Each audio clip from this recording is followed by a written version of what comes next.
Hi guys, welcome back to Waxing On. It's Monday, and that means it's jazz. I'd like to apologize for my voice. Listening to some of the music that we're going to be doing later in the week, and hey, I must have just sang too long and too loud. Anyways, try and get this worked out, but bear with me. Today we're looking at music of Herbie Hancock, keyboardist. Today's albums deal a lot with Herbie Hancock and the players he had with the Miles Davis during the late 60s. I've got two albums in particular. One was Herbie Hancock, it's called VSOP, a live recording they had done, and it was set out originally as a retrospective of Herbie Hancock's music. A couple of tunes from the Miles Davis era, leading right through into some of his music with the Headhunters. And we had some guests along here. It was put together in New York City, 1976 by George Wine as part of the Newport Jazz Festival. And we featured Ron Carter on bass, Tony Williams on drums, Wayne Shorter on saxophone, and Herbie Hancock on piano. Now originally they had it set up that Miles Davis was going to be playing with this group as well, because out of the early sections, there was a lot of tunes he did with the Miles Davis Quintet. But night of the show, Miles had already kind of gone into semi-retirement after a number of albums in the 70s. I think the last one that Columbia put out was Ekharta, the Japanese concerts. And he had retired after that before he came back with Man with the Horn. So we were in that period, 1977. So the night of the show, they brought in Freddie Hubbard, who we've already talked about in a couple of shows. If you went to the Dizzy Gillespie one, he was part of the Trumpet Summit that we talked about at the end of that episode. As well, we had an episode just on Freddie Hubbard as well during the CTI years.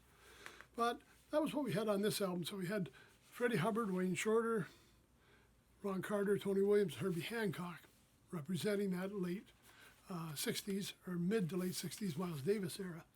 Then we moved into a different group. We've had Bernie Maupin on bass clarinet, Buster Williams on guitar, Eddie Henderson takes over the trumpet parts, and Julianne Priester on trombone.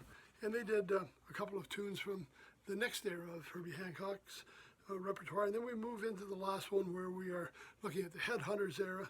We got James Levy on drums, Herbie Hancock, Keith Nash on percussion, Wah Wah Watson on guitar, Ray Parker Jr., Bernie Maupin on bass clarinet again. So a real retrospective of what Herbie Hancock was doing from the acoustic through to the more electric jazz, funk, or jazz fusion kind of music.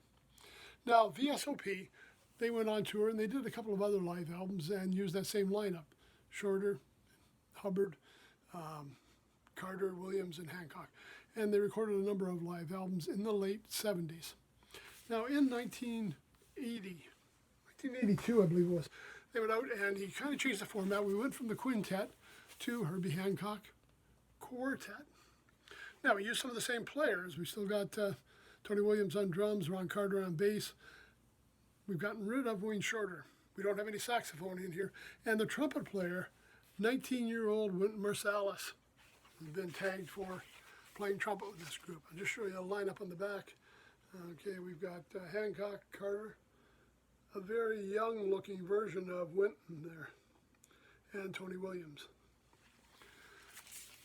And again, they do a lot of familiar tunes. We got Sorcerer, we got Eye of the Hurricane, Two by Thelonious Monk, who I mentioned a few weeks ago. We'll probably be talking about a couple weeks down the road. A great piano player and composer. They did Monk's Well You Needn't and Round Midnight. And right from the beginning, first song on the album, Well You Needn't, you can hear how Wynton's just on fire. It's very unlike the style of Miles Davis. It's certainly wide open and he's holding nothing back. It's really exciting to hear him play. And again, you got to remember this is very early in his career.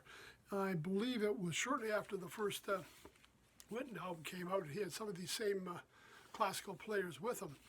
But another great album, 1982. Two very good examples of first Herbie Hancock's playing, but in the context of recreating the acoustic jazz of the 60s and again where it was going in the 1980s as all these senior players. We got again Williams, Hancock and Carter, passing it off to the new generation with Wynton Marsalis coming in at 19. And it's almost like they're passing the torch on and integrating him into the next era. So a couple of great albums out of my collection here. I believe they're on the streaming networks. You can certainly buy hard copies still. And again, if you're interested in the VSOP style, there's a couple of other albums that he did with that quartet featuring Freddie Hubbard. And the actual quartet album. Okay, so that's it for today. Herbie Hancock, a retrospective.